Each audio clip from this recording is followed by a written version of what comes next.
So the hypothalamus is going to tell the pituitary gland to release FSH to the ovaries. And so in the ovary, there's going to be a follicle. And in this follicle, they will then, and the pituitary gland is releasing FSH when the estrogen and progesterone are low. So then when FSH is released, it's going to tell the follicle to increase estrogen. And then once the follicle is so big, that's not a very big, much bigger, but when the follicle is super, super, super big, the estrogen levels will increase tremendously. And then when this happens, the pituitary gland is going to want to get that egg out. So it's going to then release FSH plus LH to then release this ovule.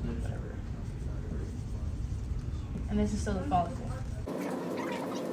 So when this is released, the estrogen levels have now plummeted, and now progesterone is going to increase. And so during this entire phase, when estrogen is increasing, this is what is going to build the endometrium. These are the little arteries that are going to, and the endometrium is the inner lining of the uterus. And so then when estrogen drops and now progesterone is now created, it's then going to continue to build up this endometrium. And what estrogen also does is it liquefies the mucus in the cervix, and then it also makes it a less hostile environment for the sperm to survive.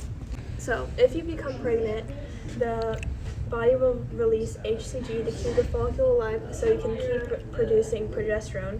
So it keeps building the endometrium. So your baby will be in the uterus. And this is where the follicle is in the ovary.